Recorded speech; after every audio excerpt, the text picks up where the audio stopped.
ಎಲ್ರಿಗೂ ನಮಸ್ಕಾರಗಳು.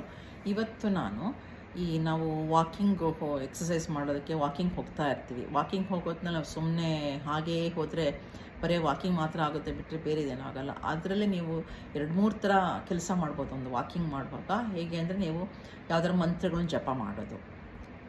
ತುಂಬ ಮಂತ್ರಗಳೆಲ್ಲ ಇವಾಗ ಎಲ್ಲ ಕಡೆಗೂ ಸಿಗುತ್ತೆ, ಇಂಟರ್ನೆಟಲ್ಲೆಲ್ಲ ಸಿಗುತ್ತೆ. ಮಂತ್ರಗಳೆಲ್ಲ ಕಲಿತ್ಕೊಂಡು ಮಂತ್ರ ಜಪ ಮಾಡೋದು, ಆಮೇಲೆ ಮುದ್ರೆಗಳನ್ನು ಮಾಡೋದು. ಈ ಶೂನ್ಯ ಮುದ್ರಾ ಅನ್ನೋದು ಬಿಟ್ಟರೆ ಬೇರೆ ಯಾವ ಮುದ್ರೆಗಳನ್ನು ಬೇಕಾದ್ರೆ ನೀವು ದಾರಿಲಿ ಓಡಾಡ್ತಾ ನಡ್ಕೊಂಡು ಹೋಗ್ತಾ ಮಾಡ್ಬೋದು.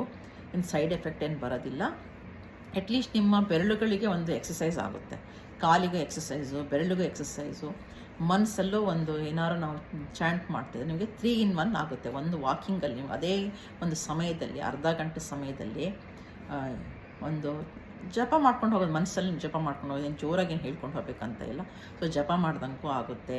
ಆವಾಗ ಯೋಚನೆಗಳು ಕಡಿಮೆ ಬರುತ್ತೆ, ಏನೋ ಒಂದು ಬೇರೆ ಎಕ್ಸ್ಟ್ರಾ ಯೋಚನೆಗಳು ಕಡಿಮೆ ಬರುತ್ತೆ. ಮತ್ತು ಮುದ್ರೆಗಳನ್ನ ಮಾಡೋದ್ರಿಂದ ನಮ್ಮ ಕೈ ಬೆರಳುಗಳೆಲ್ಲ ತುಂಬ ಫ್ಲೆಕ್ಸಿಬಲ್ಲು ಆಗುತ್ತೆ. ಅದರಿಂದ ಮುದ್ರೆಗಳು ಮಾಡೋದ್ರಿಂದ ನಮಗೆ ಬೇರೆದು ಅನುಕೂಲನೂ ಆಗುತ್ತೆ. ಇದನ್ನು ಮಾಡ್ಬೋದು ಅಂತ ಹೇಳ್ತಾ ಇಷ್ಟಪಡ್ತೀನಿ. ಧನ್ಯವಾದಗಳು.